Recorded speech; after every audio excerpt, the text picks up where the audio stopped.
Is space travel and space exploration a scientific endeavor or an esoteric endeavor? Now, when you deal with governments and science and faces of science, people that are considered faces of science, the epitome of science, they always shy away and shun anything esoteric, anything spiritual. They like to keep those things separated. But I think everyone knows innately that they're not separated. There's some people like to think of real and fake. Imaginary and tangible. People like to keep things separated like that, and they like to keep the unseen as fake. But everyone knows deep down inside, with their intuition, they know that the spirit world is very real. And can science and technology be used to understand the spirit world more? Yes, absolutely. And I think the governments and the smartest people and the people at the very top have come to realize this, or at the very least, people that know and have the ability to tie ideas together, to critically think, to connect this to this. And in order for a person to be able to do that, they would have to have both ends of information. They would have to have the scientific and the esoteric in order to tie the strings and tie the ideas together. So with all that said, do I think that the government are really against and really shun and really don't believe the esoteric spiritual stuff? No. I believe that the science and the tech and the people at the very top that have the knowledge and the ideas where they can tie things together and they can pull strings. They know that the spiritual is over anything below anything that's physical. The science and things like that. The science leads to the spiritual. So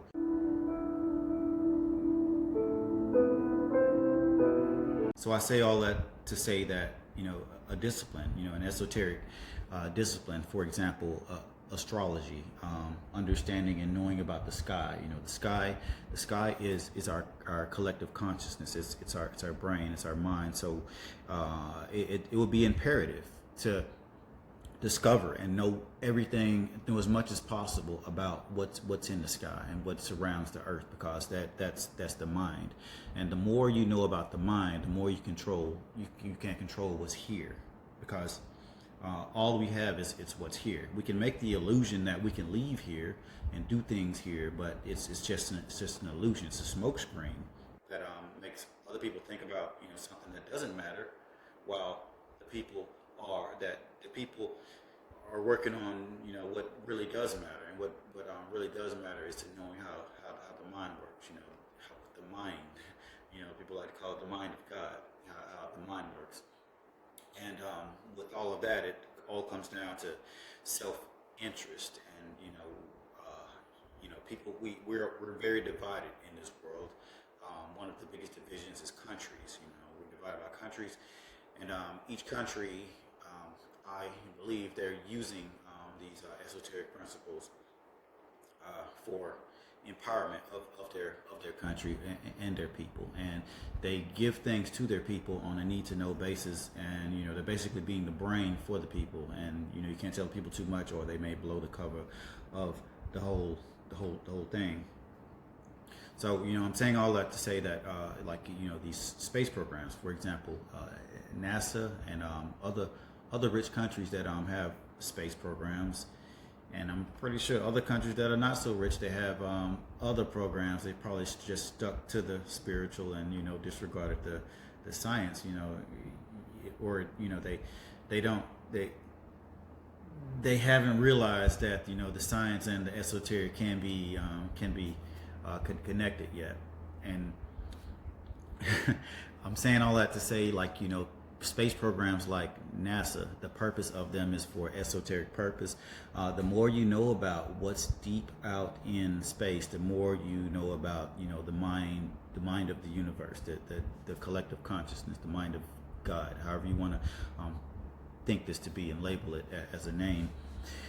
And like if you know, the more you know about what's going on out and beyond, you can make predictions. With astrology, you can make predictions. You can see the past. You can see the future, and you know a lot of what's going on, and you have control of your reality to hear.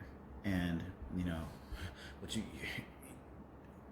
in order to keep the attention off you and to keep anyone from interfering with your master plan, the people have to be misled and deceived, and or just basically they have their own thing going privately, and they let the people just think how they want to think and mislead themselves, while they have the combination of the two. Technology is a powerful thing. It can be an important thing, and it's an important thing now. You can use the technology. They make since a very long time ago, hundreds of years. The very first scientists, they were always trying to make one of the main things was building the more powerful telescope to know what's out in the cosmos. And it's very unfathomable for me, to think that they never figured that out. They never said, okay, if I look out there, I can find out the bigger, higher spiritual purposes. And I know they've thought into this, and they've they understand it like that. They understand it on that level. And I think saying we went to this planet and we're taking getting these moon rock samples and stuff like this. I think they're just smoke screens for the real idea, and the real idea is to understand as much as you can out there in order to have power here and have control of the people here. And it's a matter of governments and the resources that each government has. And we my country, the United States, there was a Cold War like 50, 60 years ago, and it was just basically an information war where the other want the other to think something else, not necessarily it's just like a chess game where you want you to think we're powerful so that you don't do anything to us.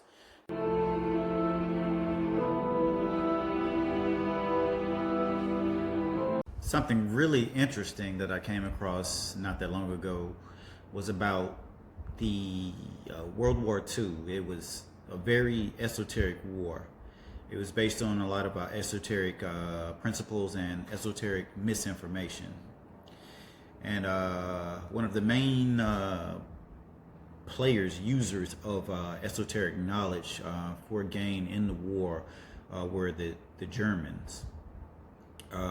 It's quite well documented that Hitler was deep off into esoteric ideology, beliefs, and he even used a lot of those principles as propaganda to influence the people and for evil purposes. But he used it as a strategic advantage or a strategic weapon in war, and other countries followed suit with these methods as well. From, if I remember correctly, France and England got involved with using esoteric, like for example, astrology, to help them, and also to use as misinformation, to make a lot of it was a misinformation war or battle. If you have the wrong information, you make the wrong move, and it was used then on such a big scale as for a war. So fast forward to now, from back in that time, like it's almost 100 years ago, to to these days, where the technology has big time fast forwarded. Um, how has the use of esoteric principles and using esoteric knowledge as an advantage, or as some type of weapon, how would it work nowadays? And the logical thing for me, in regards to that, is that it would turn into using the technology and using the huge access to the database of information that we have. We're in a new age. They say that we're in the age of Aquarius now. Where the people in the collective mind is able to come together and process information at a really fast pace. We have the past couple of decades, we had the internet. The internet has brought our world into one mind, and the whole world is able to communicate at lightning speed now, and share thoughts. However, even that is coming under attack, and with restrictions. The powers that be, they're realizing the power that comes with that huge responsibility, and they're starting to censor and prevent you from being able to access certain information. And basically, eventually it's going to become just a whole game of manipulation and control. Because if you have the control, you control what the people do. You control where they go. You can it can turn into a modern day misinformation war. It'd be kind of a repeat of what happened in World War II, in regards to them using misinformation for the esoteric knowledge in order to get some type of a strategical advantage during a war. Now it's no different. And just paying attention to the patterns, to see what may happen. And what I fear, or not fear, but a concern that I have about what's going on now in regards to that is there's so much information out there now, and so many people can put their information out, that the real knowledge gets buried. And that's not the biggest problem. The biggest problem is the people above controlling what you're able to learn and know. And I think that can be really dangerous.